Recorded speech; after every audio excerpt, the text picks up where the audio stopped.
Pessoal, boa noite. Todos me ouvindo aí? Tranquilo? Sim, professor. Tranquilo. Estão ouvindo, gente? Vamos. Ótimo. Então, nós vamos hoje trabalhar, né, com aqueles músculos da coluna lombar, tá certo? Do tronco em geral, né, que vão aí fazer aqueles movimentos que a gente já estudou quando a gente viu a cinemática da coluna. O primeiro músculo que eu vou mostrar para vocês é o multífido, tá? O multífido é um músculo que não é muito estudado na anatomia, pelo menos quando a gente estudava anatomia, porque é um músculo muito profundo, né? E esse músculo, geralmente nas peças, ele é de difícil observação, né? Daí a gente não ter muita visualização na anatomia. Mas ele é um músculo muito importante da coluna. Ele é daquela camada mais profunda dos músculos da coluna. Se vocês não se lembram, né, a gente fez um corte transversal na coluna, e nessa observação desse corte transversal, a gente viu uma profundidade, né, dos músculos, e esses aqui são aqueles músculos mais profundos. A gente considera como a musculatura local. Por que ela é a musculatura local? Porque ela está realmente... Já começou já. Tá? Então, é o chamado multífidos. Então, ele tem o multífido superficial e tem o multífido profundo. São músculos que saem de uma vértebra e vão para outra vértebra. E eles também têm passam por mais de um segmento. E na região mais baixa da coluna, ele é maior, ele é mais desenvolvido. Justamente porque nessa região da coluna, a gente tem necessidade de maior estabilização da coluna. Então, seria o multífido, tá? Os multífidos. Esses multífidos, eles têm a função de fazer a lordose. Então, eles são importantes na manutenção da nossa lordose lombar. Eles são extensores da coluna. Vocês podem observar que ele está localizado na parte posterior da coluna, consequentemente, ele está atrás do eixo da coluna. Então, ele é um músculo responsável, um dos responsáveis pela extensão e principalmente pela manutenção da lombar, da lordose lombar. E como ele é um músculo que tem uma profundidade muito grande, ele é considerado um músculo local, que tem inserção direta sobre a coluna. Esse nosso multífido, ele é um músculo que trabalha, admitindo a turma aqui, ele é um músculo que trabalha estabilizando a coluna. Então, ele tem uma potente ação estabilizadora sobre a coluna. Por quê? Porque ele é profundo e ele está justamente grudado na vértebra, né? Como ele está em contato com a vértebra, ele tem uma capacidade boa de estabilização da coluna, tá? Então, ele é o músculo mais profundo aqui que a gente tem, que tem inserção na coluna. Em cima dele, nós teríamos os eretores da espinha, o iliocostal, o longíssimos, né? Que são aqueles músculos que também são extensores da coluna e que têm uma ação, então, importante na extensão. Como os multífidos, eles são músculos mais profundos, então eles têm um grande componente estabilizador, como eu falei com vocês. Já o eretor da espinha, que são esses músculos aqui, ó, esses aqui são os eretores da espinha. Eles ficam em cima dos multífidos. Então, para chegar nos multífidos, eu tenho que tirar essa musculatura aqui, ó, que é o iliocostal e longíssimos. São dois músculos que a gente tem na coluna que formam o que a gente chama de eretores da espinha.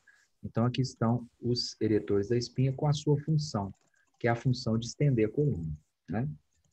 Debaixo do eretor da espinha, seria essa musculatura lá mais profunda, nós temos, então, os multífidos. Então, esses aí são os eretores da espinha, tá? O iliocostal e o longíssimos, certo? São mais superficiais, são extensores da coluna. O multífido, como ele é um músculo mais profundo, ele tem aquele efeito mais estabilizador, porque o iliocostal, ele não, o fecho mais superficial do iliocostal e do longíssimo, ele não tem uma inserção direta sobre a coluna, né? Ele vai da crista ilíaca para as costelas. E já o longíssimo e o multífido profundo, e o longíssimos e o iliocostal profundo, ele tem, sim, uma inserção na vértebra. Mas o iliocostal e o longíssimo superficial, eles não encostam né? Não tem inserção nas vértebras. Daí eles são extensores que não têm aquele efeito tão estabilizador adequado quanto o multífito. Por ser um músculo mais superficial, o eretor da espinha, que é formado então pelo iliocostal, longíssimos e o espinhal.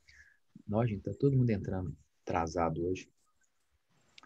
Esses músculos, então, eles vão agir superficialmente, olha só. Aqui a gente está vendo, então, o iliocostal e o longíssimos trabalhando na extensão da coluna. Eles são antagonistas então, dos flexores, que são os retos abdominais, os oblíquos, né, que são os músculos flexores. Então, aqui a gente observa a ação dos extensores. Iliocostal longíssimos, mais superficiais, né, saem da vértebra ali, saem do sacro e da crista ilíaca e vão para as costelas, mas são superficiais. Embaixo deles, se eu dissecar isso aqui e olhar dentro, eu vou ter, então, aqueles anteriores que eu mostrei para vocês, que são os multífitos, tá? Então, o multífito mais profundo ainda que o multífito, é esse músculo aqui, ó, é o quadrado lombar, tá? Quadrado lombar, ele é um músculo também de uma camada mais profunda, e mais profunda que o quadrado lombar, só o ilio-psoas. A gente vai falar um pouquinho sobre o ilio-psoas também. Então, basicamente, aqui a gente está vendo a parte posterior da coluna, o multífito, com ação potente de estabilização da vértebra, o quadrado lombar, que nós vamos entrar em detalhe, mas é um músculo que faz a inclinação, né, da coluna, ele inclina, ele também tem uma pequena ação aí, né, nos casos de elevação da pelve, ele puxa a pelve para cima, né, como ele sai da costela e sai dos processos transversos, ele pode puxar a nossa bacia para cima. Então, o multífito, isso aqui são os intertransversais, são pequenos músculos que ficam aqui nas costelas, eles têm um efeito na respiração, eles elevam, eles abrem as costelas, né? São músculos também que têm ação aí respiratória, a função respiratória. Certo? Então, multífidos, quadrado lombar e os intertransversais, tá? Aqui, então, o movimento da coluna com o eretor da espinha, iliocostal e longíssimos, que são mais superficiais. Tá certo? Então, a gente observa essa extensão da coluna, né? Tá? Depois, pessoal, nós vamos ver aqui com detalhes, né? Esses músculos paravertebrais superficiais. Esses eretores da espinha, nós também podemos chamar de paravertebrais, porque eles estão ao lado da coluna. Então, nós temos o iliocostal, o longíssimo e o semiespinhal, tá? São esses três músculos que estão aqui, né? Representados. Eles, então, são mais superficiais, lembrando que, tirando eles, eu tenho lá profundamente o multífito. Aqui eu tenho o transverso do abdômen, que também é um músculo mais profundo, né? Aqui o serrátil, né? Serrátil póstero superior, póstero inferior, né? E aqui, esses músculos, então, extensores da coluna, eles têm a função de produzir a extensão. Como eles estão afastados um pouco do centro de rotação, do eixo de rotação, que seriam os processos espinhosos ali, eles têm torque para poder girar a coluna. Então, além de serem extensores da coluna, os eretores da espinha, ou os paravertebrais superficiais, eles também são rotadores, homolaterais. Então, o iliocostal e o longíssimo direito rodam o nosso tronco para a direita, juntamente com os oblíquos, com os outros músculos que a gente vai ver. Mas esses, então, mais posteriores, eles também têm ação rotacional sobre a coluna. Então, quando a gente está fazendo um abdominal oblíquo, por exemplo, você está também trabalhando a sua musculatura das costas. Ela também tem capacidade de girar. E, além disso, os eretores da espinha, eles têm uma inserção no sacro. Então, eles podem fazer uma anteriorização do sacro, deixar o sacro mais horizontalizado. Isso, então, acaba gerando um movimento de giro anterior da pelve, que seria a antiversão pelve, com consequente aumento da lordose.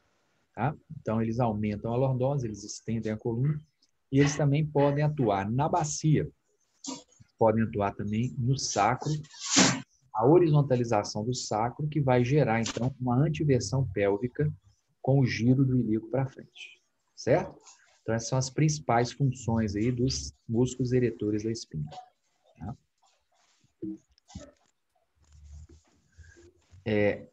Olhando agora a musculatura anterior, nós vamos da musculatura mais superficial até a mais profunda.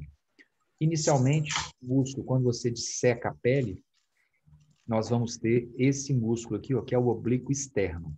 Tá? Você observa que as fibras dele são oblíquas. E é interessante que o oblíquo externo ele se comunica com o serrátil anterior. Então, existe uma comunicação facial aqui entre o serrátil, o oblíquo externo de um lado, o nosso oblíquo interno do outro lado e a perna. Existe uma grande comunicação facial aqui, que faz a gente ter comunicação da perna com o abdômen. Tá? Isso é uma cadeia facial, uma cadeia miofacial. Isso é uma cadeia de transmissão de força miofacial, uma cadeia cinética de transferência de força miofacial. Tá? Então, aqui vocês observem que o oblíquo externo tem comunicação com o serrátil anterior. Tá? Que tem comunicação, depois a gente vai ver com o oblíquo interno aqui, do lado oposto, e com a fáscia, aqui a lata, o trato iliotibial e com o tendão do fibular, vai até lá no pé. Então, isso existe aqui uma mecânica, né, de movimentação que tem a ver bastante realmente aí com essa função aí de músculos que tem uma cadeia miofacial. Estou dando aula, gente.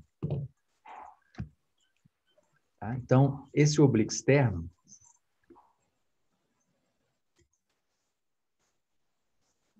esse oblíquo externo, então, que é esse músculo aqui, ele vai ter a função de trabalhar fazendo a flexão do tronco. Então, ele ajuda também na flexão do tronco. Ao mesmo tempo, ele pode produzir a rotação do tronco, né?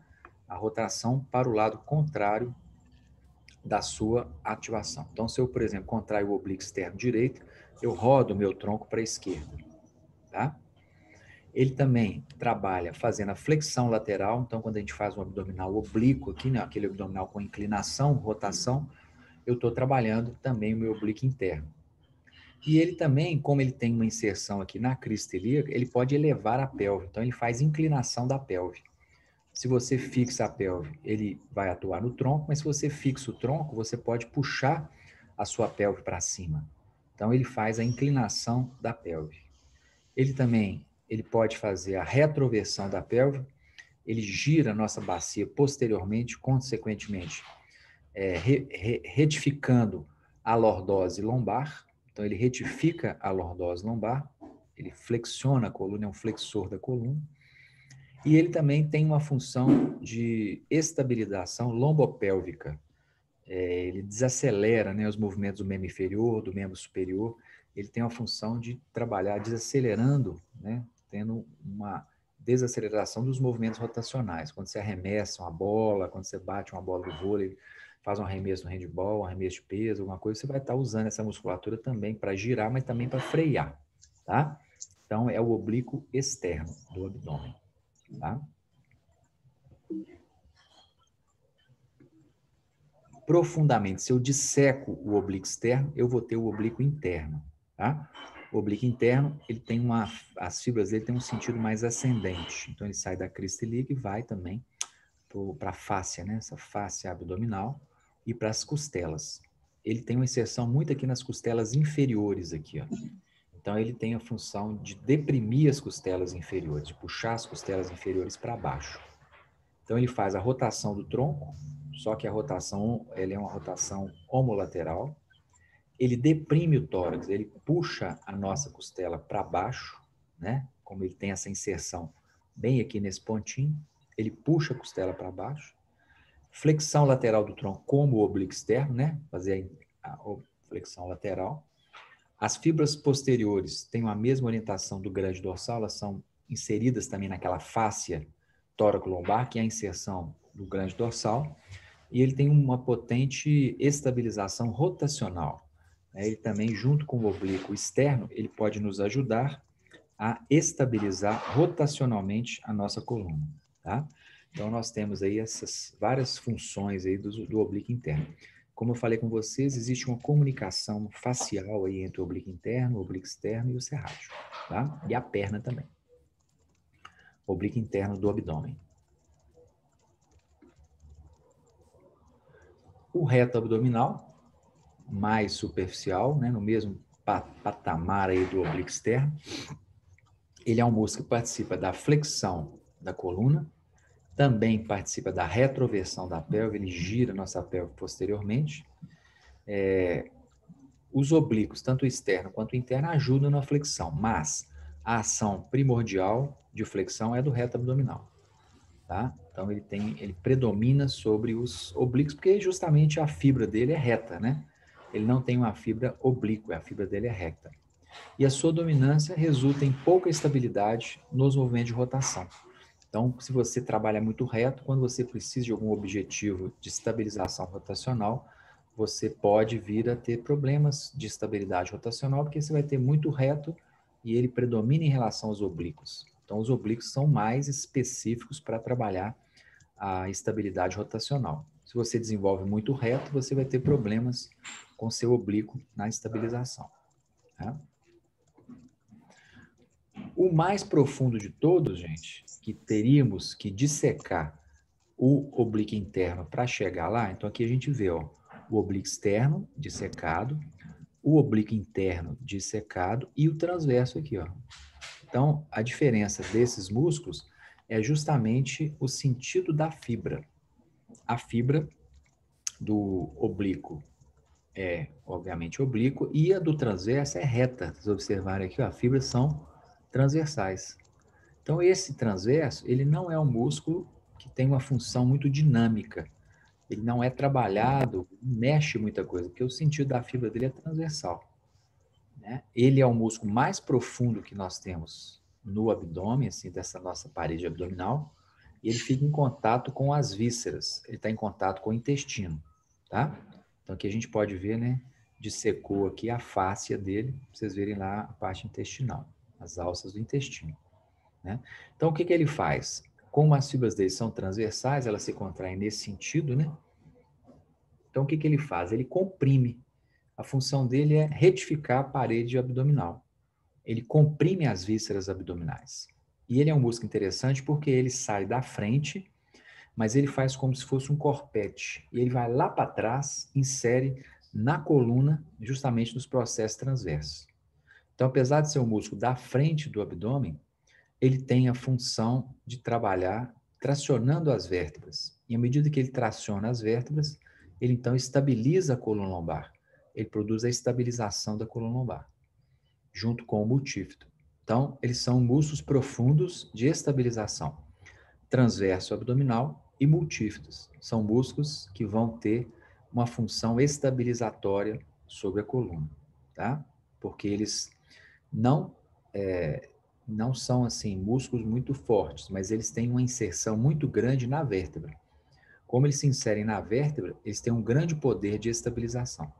Sendo que o multífido, ele estabiliza porque ele insere diretamente sobre a vértebra. Já o transverso, ele tem uma inserção indireta. É sobre a fáscia tóraco-lombar, e a fáscia tóraco-lombar vai se inserir no processo transverso das vértebras. Então, é como se fosse você estica o transverso e a vértebra que está no meio, ela fica dura. Né? Você tem a vértebra com o transverso puxando ao lado. Quando você estica o transverso, a vértebra, ela endurece. Então, isso ajuda na estabilização da coluna. E a principal função, realmente, do transverso é criar essa compressão, né? Como se ele sugasse, como se você fizesse uma manobra de sucção. Então, ele vai comprimir as nossas vísceras, porque ele não é um músculo que mexa, ele tem, né? A fibra dele é transversal.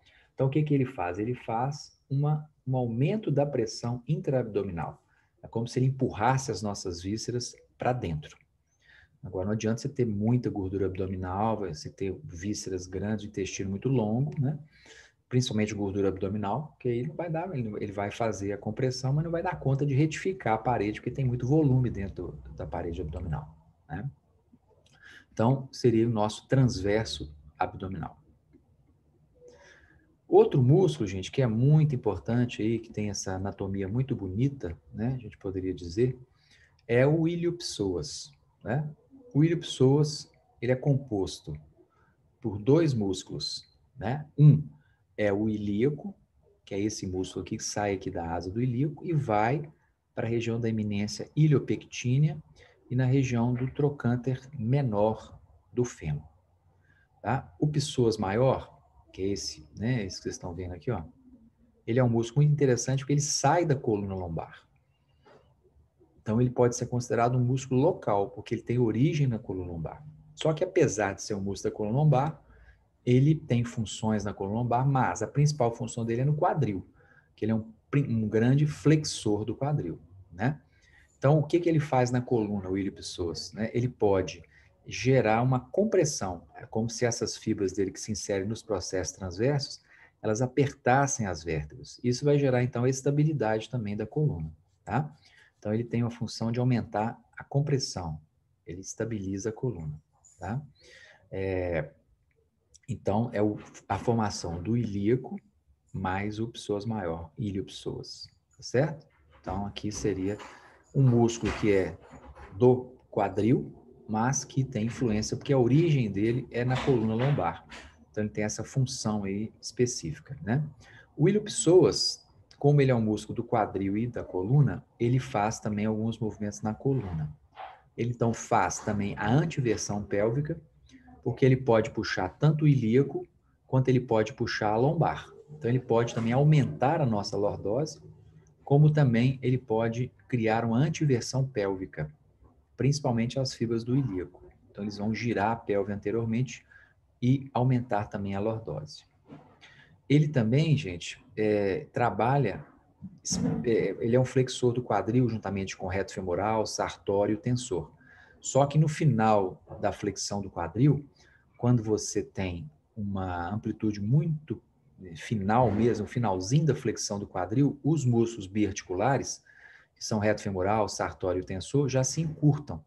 Então, quem vai acabar trabalhando é o ilho-psoas. Então, o ilho-psoas ele é responsável pela flexão terminal do quadril. Os últimos graus de flexão do quadril é um isolamento da ação do ilho-psoas, porque os flexores biarticulares eles já perderam muito poder de contração, porque eles se encurtaram muito. E ele também faz a compressão coxo-femoral. Ele, como se ele puxasse, apertasse o fêmur, né? Ele encosta o fêmur no acetábulo. Então, tem uma ação importante nessa estabilização e na compressão coxo-femoral. E, além de tudo, ele também é um músculo rotador externo do quadril. Então, o ilho-psoas também tem essa função de rodar externamente o quadril, juntamente com o obturador externo, obturador interno, gêmeo superior, gêmeo inferior, piriforme, quadrado femoral, sartório. São todos aí, então, músculos rotadores externos do quadril. Você observa essa linha dele aqui, quando ele contrai, ele roda o quadril para fora, daí ele é um rotador externo do quadril, tá? Então, um músculo muito importante. Outro músculo que tem aí a sua importância, pessoal, é o quadrado lombar, como a gente já havia falado, né? O quadrado lombar, ele tem fibras que saem da crista ilíaca e vão em direção às vértebras. Tem fibras que saem da crista ilíaca e vão em direção às costelas, tá? Então, é o nosso quadrado lombar aí. O quadrado lombar, então, ele tem a origem na crista do ilíaco, tem a inserção na 12ª costela, como vocês estão vendo aqui, ó, que é aquela costela flutuante, né? E nas apófises transversas, da primeira até a 4ª vértebra lombar. Então, 1, 2, 3, 4. A 5ª vértebra lombar, ela não tem a presença do quadrado lombar. Ela tem o ligamento iliovertebral, que é esse ligamento aqui, ó. Ele está aqui juntando essa última vértebra aqui. E as vértebras de cima não têm esse ligamento, mas em compensação, elas têm as fibras do quadrado lombar que vão ajudá-las na estabilização.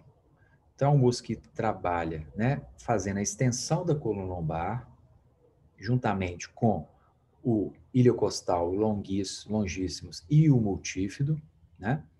Ele tem a função de produzir a flexão lateral do tronco, quando ele se contrai unilateralmente, e ele é auxiliar da expiração. Então, quando você faz força para expirar, é como se o quadrado lombar aumentasse a pressão para jogar o ar para fora. Então, ele trabalha fazendo a expiração forçada, tá? E pode, às vezes, ele começa a gerar dor, dar uns nódulos, né, que a gente chama de nódulos de dor miofacial. Então, esses X aqui são locais onde tem tensão miofacial, onde tem nódulos. É um músculo comum de dar nódulos. Só que ele é muito profundo, né, gente? A gente não pode se esquecer da profundidade dele. Então, se a gente fosse olhar em termos de camadas, né, você vai ter, inicialmente, o iliocostal, primeiro a fáscia tóraco-lombar, que é mais superficial, onde tem ali a inserção do grande dorsal. Tirando essa fáscia superficial, dissecando a fáscia, nós vamos encontrar o iliocostal longíssimos. Tirei o iliocostal e longíssimos, eu tenho o multífido, né? Tirei o multífido, na parte mais anterior ainda, eu tenho o quadrado lombar. O quadrado lombar é lá no fundão. E o mais fundo ainda, que estaria quase na parede anterior do abdômen, seria o iliopsoas. Então, o iliopsoas é o mais profundo, ele está em contato com as vísceras.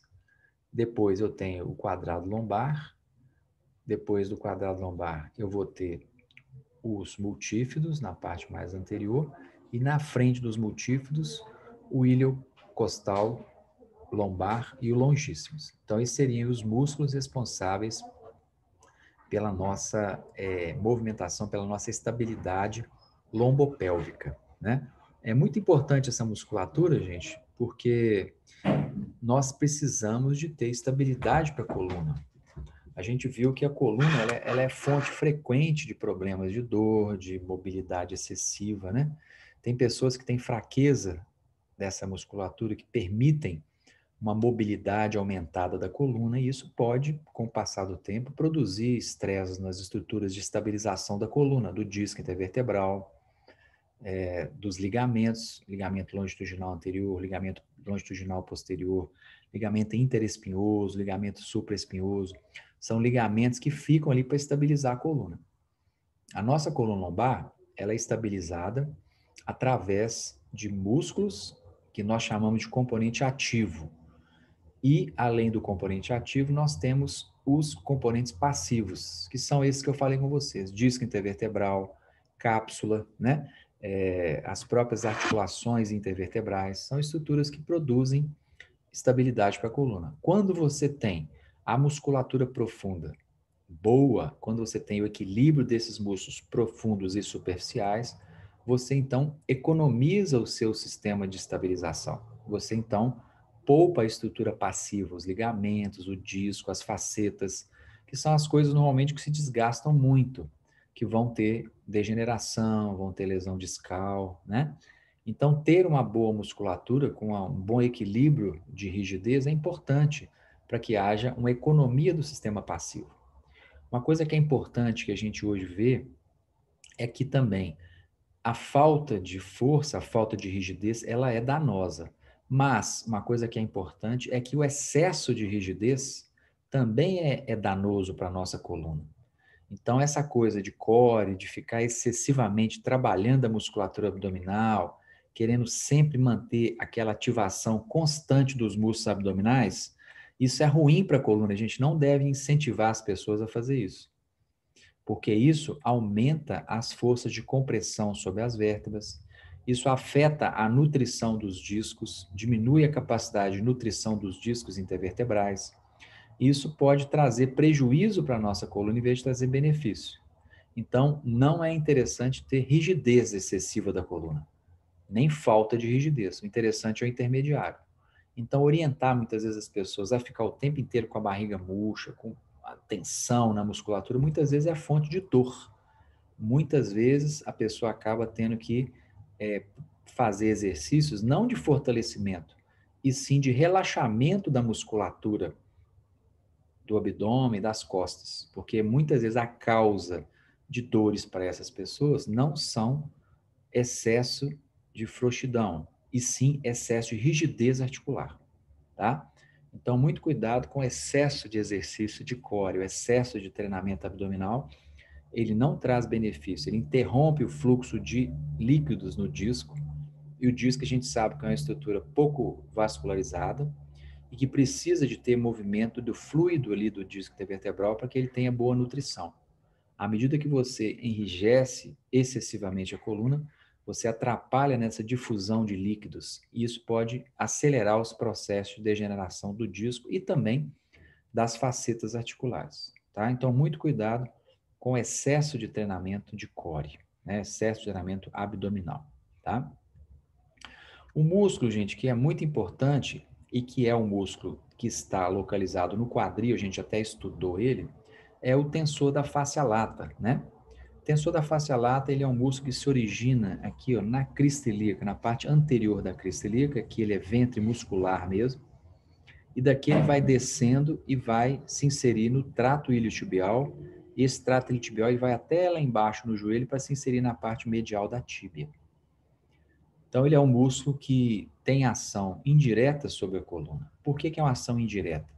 Porque como ele é um músculo da frente aqui, quando ele está muito rígido, ele pode acabar produzindo um giro anterior da pelve, uma antiversão pélvica.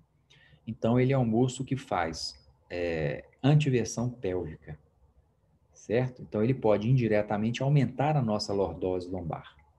É um músculo que está envolvido em vários tipos de lesão, principalmente em corredores, maratonistas, quem trabalha muita corrida, tem muita lesão nesse músculo, principalmente na inserção, que é aqui, pode doer na crista.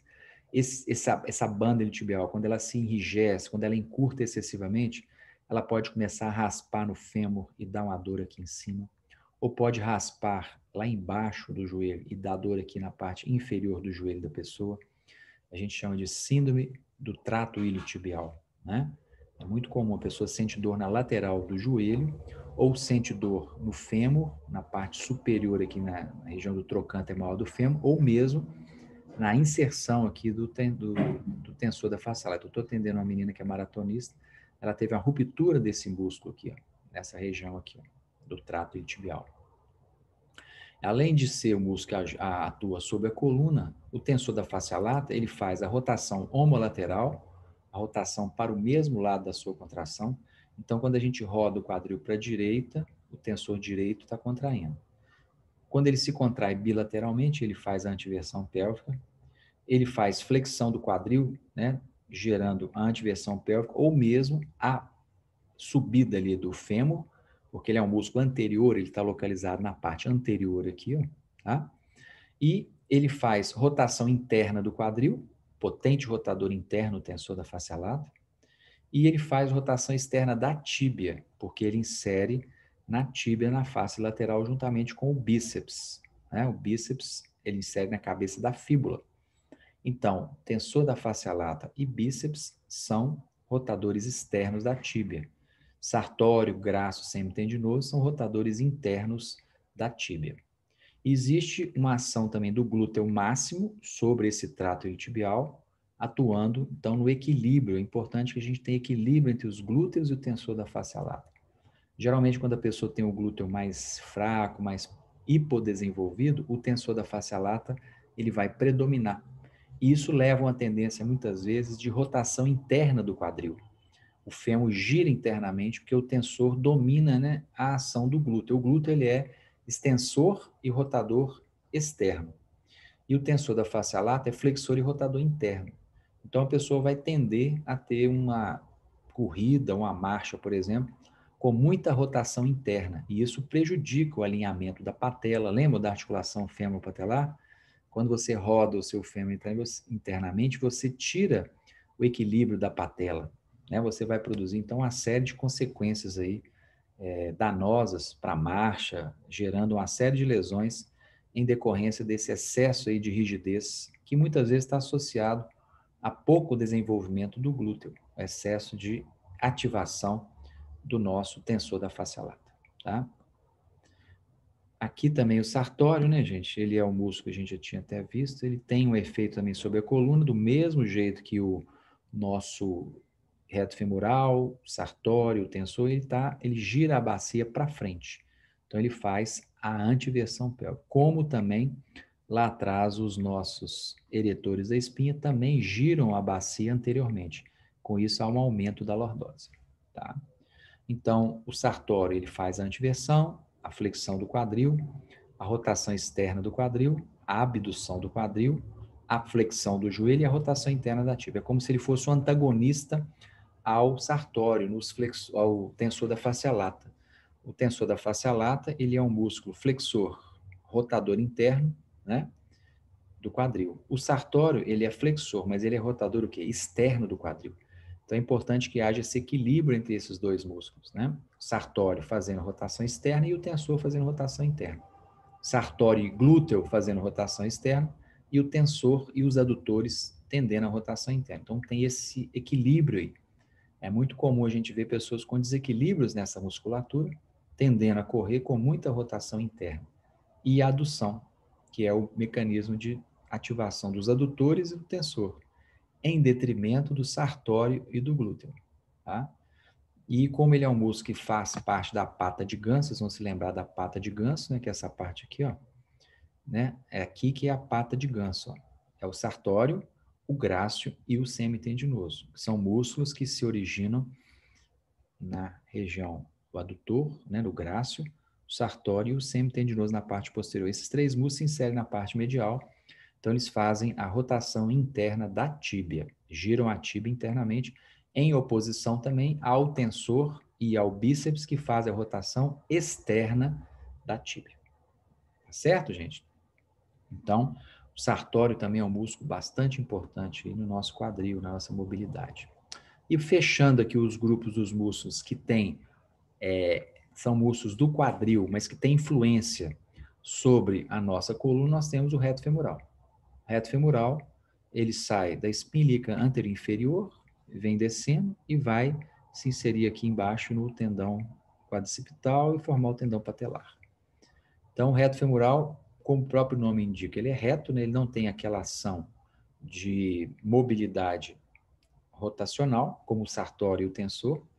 Ele faz a antiversão pélvica, ele faz a contranutação da articulação sacroiliaca, que seria puxar o nosso ilíaco para frente, né? Consequentemente, aumentar ali a angulação do sacro.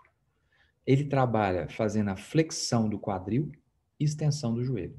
Então, ele, como o sartório, ele não roda, né? Ele é reto, então ele participa isoladamente da extensão do quadril. Mas ele tem influência na coluna, porque ele, a origem dele é aqui, ó, na espinha ilíaca anterior-inferior. Então, ele puxa a pelve para frente, como o sartório, como os adutores, né? E ele, então, vai girar a nossa pelve, aumentando a nossa lordose, fazendo aquilo que a gente chama de antiversão pélvica, a antiversão da pelve, tá? Aqui a gente viu o glúteo máximo, ele tem também um efeito estabilizador sobre a coluna. O glúteo máximo, ele se comunica com o nosso grande dorsal, então ele forma como se fosse uma linha oblíqua que estabiliza também a nossa coluna, né? O glúteo máximo, ele tem uma ligação com o grande dorsal oposto. Então, o glúteo máximo direito se liga com o grande dorsal esquerdo. Então, quando você levanta o braço e contrai o glúteo, isso produz uma tensão, né? Você tem isso de um lado e do outro, você faz como se fosse um X, assim. E esse X, glúteo, né, embaixo, e grande dorsal em cima, eles puxam a articulação, estabilizam a nossa articulação sacroiliaca, são movimentações importantes aí de estabilidade lombopélvica, né? São músculos que também têm uma influência sobre a coluna lombar, em relação à estabilização, em relação a aumentar a rigidez da estrutura, tá? Então, o glúteo máximo faz a retroversão da pelve, ele gira a pelve posteriormente, consequentemente, ele é um retificador da coluna, ele é um músculo que faz a diminuição da lordose lombar, ele trabalha fazendo a rotação contralateral da pelve, então ele contrai, se eu contraio o glúteo direito, eu rodo a minha pelve para a esquerda, ele faz extensão do quadril, das suas fibras mais posteriores, que tem inserção no fêmur, essas fibras aqui, e tem uma fibra dele, né, que faz a abdução do quadril juntamente com o glúteo médio, né, e o glúteo mínimo, que são fibras que têm essa inserção mais na banda iliotibial. Então, ele vai atuar fazendo a abdução do quadril. E nós temos também a ação do glúteo de rotação externa do quadril, do glúteo máximo, produzindo a rotação externa do quadril. Tá? Então, o glúteo máximo ele tem uma ação sobre a coluna. É uma ação indireta em relação à tensão facial que ele cria quando ele se contrai juntamente com o grande dorsal formando uma cadeia cruzada de estabilização da nossa coluna lombar. O glúteo médio, aqui ele foi seccionado, né? A gente está seccionando ele aqui, ó. Ele foi cortado, embaixo está o glúteo mínimo, né? Está aqui, tá? Glúteo médio está aqui, glúteo mínimo aqui. E aí a gente vê aqueles pelvitrocantéricos no piriforme, o gêmeo superior, gêmeo inferior, o quadrado femoral, tá? Aqui a gente está vendo o nervo ciático, que passa próximo ao nosso piriforme, pode irritar, às vezes tem uma coisa que a gente chama de síndrome do piriforme, e aqui está o glúteo máximo com a sua inserção no trato iliotibial e no fêmur, tá? Então, são esses músculos aqui, aqueles músculos mais profundos ali, tem uma ação no quadril. A gente viu que eles são rotadores externos do quadril. É aquele OO, GG, PQ, né? Obturador externo, obturador interno, gêmeo superior, gêmeo inferior, piriforme, quadrado femoral, são os rotadores externos do quadril. Então, o que o glúteo médio, as fibras posteriores dele, porque o glúteo médio é interessante, tem a fibra posterior e a fibra anterior. Ele é um músculo grande. As fibras posteriores, elas fazem inclinação homolateral da pelve, rotação contralateral da pelve, como o glúteo, extensão do quadril, abdução do quadril e rotação externa do quadril. A fibra anterior do glúteo, que está mais para frente, ela faz rotação interna do quadril, ela faz flexão do quadril, diferente da fibra posterior do glúteo médio, tá? Então, normalmente nós temos aí dificuldades, né, na ativação dessas fibras posteriores do glúteo médio. É mais comum a gente ver, muitas vezes, a ativação maior e mais intensa das fibras do glúteo médio anterior, tá? Glúteo médio anterior. Então é isso, pessoal. Vamos parar, porque já está ficando muito grande a aula, e eu vou, então, interromper e a gente continua na próxima semana, vendo os músculos aí da coluna cervical, e também nós vamos fazer um exercício de análise cinesiológica, que é o que vai valer para a nossa aula avaliativa, tá? Então, a próxima aula é a aula de exercícios, né? Que nós vamos trabalhar com exercícios de análise de movimento, analisar vários desses grupos musculares. E agora nós já vimos todos os músculos do corpo, né? Principalmente os mais importantes em relação ao movimento. E agora a gente vai analisar alguns exercícios de musculação, fazer análises cinesiológicas, que a gente vai então começar a trabalhar isso aí com vocês. Tá bom? Ricardo, Pois uma não. dúvida. Fala. Como que vai ser a avaliação desse exercício, por favor? Vai ser assim, a nossa avaliação, eu já até expliquei no outro vídeo, mas tudo bem.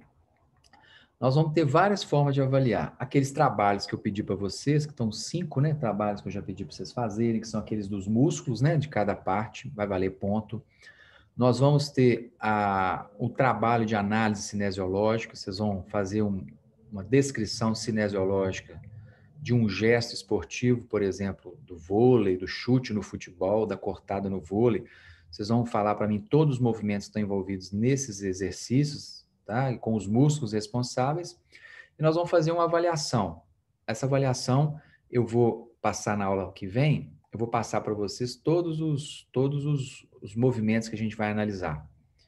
E aí vocês vão analisar, a gente vai estudar isso aqui, e depois na próxima aula a gente vai fazer uma avaliação. Eu vou botar aqui o filme e vocês vão descrever para mim o que vocês estão vendo, né? Fazer uma avaliação que a gente já fez antes, sem consulta, né? Dessa vez. E vocês vão mandar para mim, por WhatsApp, a resposta, e isso vai valer também uma pontuação. Entendeu? Entendi. Aí a resposta é mandada pelo WhatsApp na hora aqui que a gente está conversando. Por isso tem que estar todo mundo presente. Vai ser avaliação. Tem que estar todo mundo presente. Uhum. Tá E é bom? semana que vem, né? Tá bom. Não, semana que vem não. Semana que vem eu vou fazer, eu vou explicar o exercício. Vou dar as análises para vocês, né? Semana que vem, dia 27. A gente vai fazer essa aula, eu vou mostrar para vocês os exercícios que vão cair, né? E no dia 3, nós vamos fazer essa avaliação, que é a avaliação presencial e de mandar no WhatsApp na hora. Ah, beleza. Tá, joia. Legal? Obrigada, pessoal. Tá bom. Essas análises da próxima aula vai ser por e-mail, pessoal? Você vai dar e a Não, gente a análise na responde próxima por aula é e-mail? presencial. Eu que vou fazer com vocês. Eu vou mostrar aqui os bonequinhos, aí nós vamos conversar, ver os movimentos e tudo. E na outra aula que é a avaliação. Tá bom? Que é para ensinar para Aí, vocês primeiro, para a gente fazer um fechamento com todos os músculos. e o senhor tinha falado de um trabalho também que o senhor ia dar. Não vai dar mais, não? Exatamente. O trabalho é um trabalho de análise cinesiológica de um gesto esportivo. Então, vai ser individual também. Vocês vão fazer assim, pegar, por exemplo, vôlei, a cortada no vôlei.